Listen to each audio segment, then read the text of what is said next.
नमस्कार, मैं डॉक्टर चीनू अग्रवाल हूँ, फीलिंग माइंड्स की डायरेक्टर और एक मनोवैज्ञानिक। आप सबका फीलिंग माइंड्स स्पिरिचुअलिटी के ग्रुप में स्वागत करती हूँ। दोस्तों, बहुत सारे लोगों को इस बारे में क्यूरियोसिटी हो रही है कि स्पिरिचुअलिटी का ये ग्रुप, इसमें हम आखिर करने क्या वाले हैं, किस तरह से स्पिरिचुअलिटी और साइकोलॉजी का संबंध है।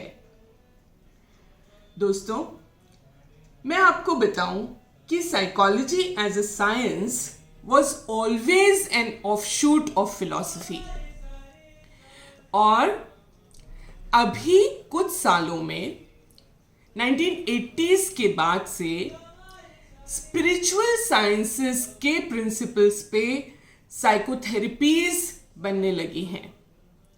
तो मैं देख रही हूं कि direct influence of spirituality in psychology and its effectiveness. इसके कुछ एग्जाम्पल्स हैं, जैसे माइंडफुलनेस बेस्ड स्ट्रेस रिडक्शन, जो जॉन काबट-जिन ने, एक न्यूयॉर्क के साइकोलॉजिस्ट है, उन्होंने स्टार्ट किया और उसके ऊपर इतना रिसर्च हुआ and it is becoming one of the third generation psychotherapies which is very well researched and effective. John Kabat-Zinn ने बुद्धिज्म को स्टडी किया और उसके बाद उसका जो रिलीजियस एस्पेक्ट था उसको न्यूट्रलाइज करके उन्होंने उसको साइकोलॉजी में पूरी तरह से इंक्लूड किया। इसी तरह एक और साइकोलॉजिस्ट है, पॉल गिलबर्ट, जिन्होंने कंपैशन फोकस थेरेपी में बुद्धिज्म की करुणा और प्रज्ञा, इन दोनों प्रिंसिपल्स को लेकर और एक साइकोथेरेपी बनाई।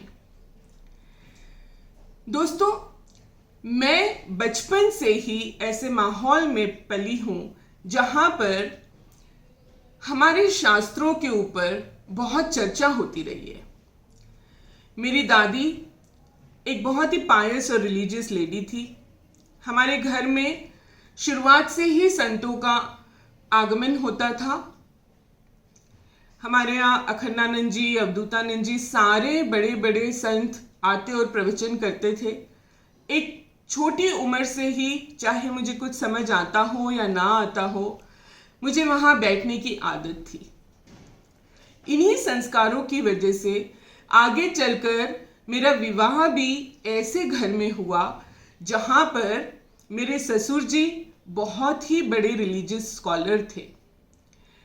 उनकी बहुत बड़ी धरोहर वो मुझे सौंप कर गए हैं, जिसमें लाखों रुपए की सारे शास्त्रों की किताबें हैं, चाहे वो चारों वेद हों, चाहे उनकी संहिताएं हों, चाहे हमारे उपनिषद हों, चाहे रामायण महाभारत, हर तरह की गीता की कमेंट्री, ये सारा ट्रेजर मुझे सौंप के गए।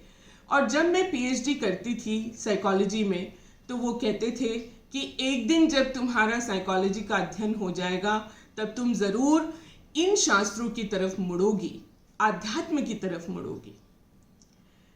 फ्रेंड्स, उस बात ने मुझे इतना प्रेरित किया कि मेरे साइंटिफिक माइंड ने सबसे पहले गीता को बहुत ही रुचि और क्यूरियोसिटी से उठाया। मेरी सारी साइकोथेरेपी की ट्रेनिंग बड़े बड़े इंस्टीट्यूट्स में यूएस में हुई है। मैंने रैशनल इमोटिव बिहेवियर थेरेपी के 4 सर्टिफिकेशन कोर्सेज किए हैं, चिल्ड्रन के लिए, एडोलेसेंट्स के लिए, एडल्ट्स के लिए। साथ ही बेक इंस्टीट्यूट से मैं सीबीटी में ट्रेंड हूँ। विलियम मिलर द्वारा मोटिवेशनल इंटरव्यूइंग में ट्रेंड हूँ। कैलिफोर्निया की जूली डायमंड द्वारा मैं पावर इंटेलिजेंस में ट्रेंड हूँ। सीपीपी पैलो एल्टो द्वारा मैं बहुत सारे साइकोमेट्रिक टेस्ट में ट्रेंड हूँ। पर इन सब के अलावा मुझे ऐसा लगता है कि हमारे पास बहुत बड़ा ऐसा खजाना है जिसमें गोता लगाकर हम बहुत सारे मोती निकाल कर लेकर आ सकते हैं।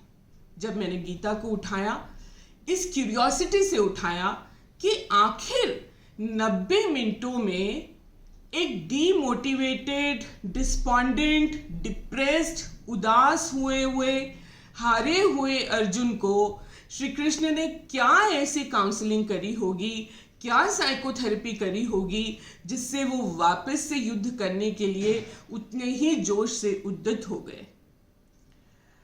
जब एज ए साइकोलॉजिस्ट मैंने गीता को स्टडी किया, उसके ऊपर रिसर्च किया, तो मुझे पता चला कि गीता में प्रिंसिपल्स ऐसे हैं जो आज भी एप्लीकेबल और रेलिवेंट है, जिसका मैंने एक पूरा प्रोग्राम बनाया।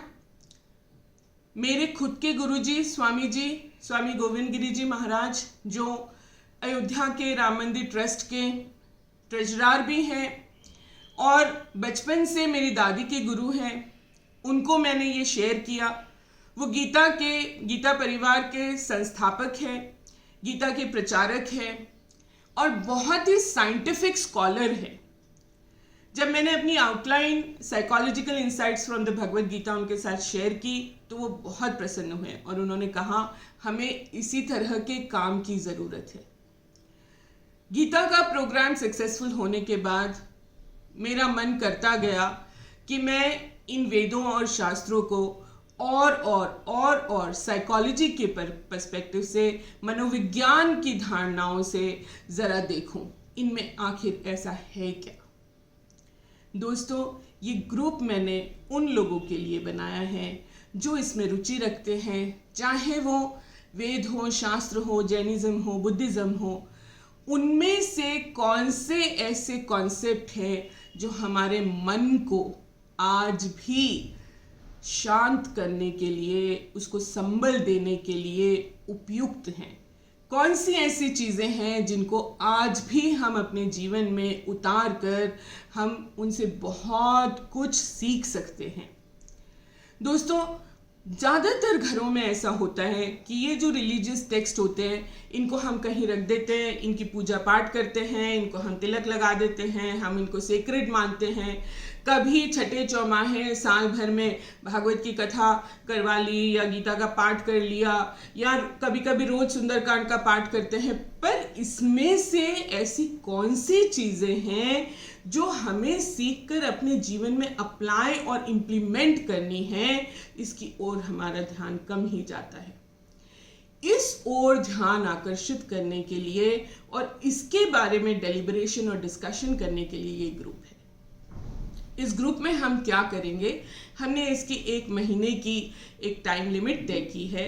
रोज़ हम रात को 10 से 11 यहाँ पर मिलेंगे और कोई एक टॉपिक मैं इंट्रोड्यूस करूँगी किसी भी वेद उपनिषद से, जहाँ से कोई साइंटिफिक प्रिंसिपल हमें साइकोलॉजी के कॉन्टेक्स्ट में मिल रहा होगा और फिर हम उसके ऊपर डिस्कशन करेंगे।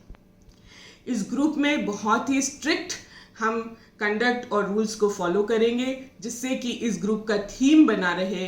इसमें किसी भी तरह का फॉरवर्ड करने पर, चाहे आप जो भी हो, आप इमीडिएटली इस ग्रुप से रिमूव कर दिए जाएंगे। इसलिए बड़ी ही सावधानी पूर्वक इस ग्रुप में रहिए। अगर आपकी रुचि है तो आपका खूब खूब स्वागत है और चलिए मेरे साथ इस यात्रा पर निकाल कर लाते हैं कुछ मोती अपने ही शास्त्रों से, जो मनोविज्ञान की दृष्टि से मूल्यवान है। नमस्कार।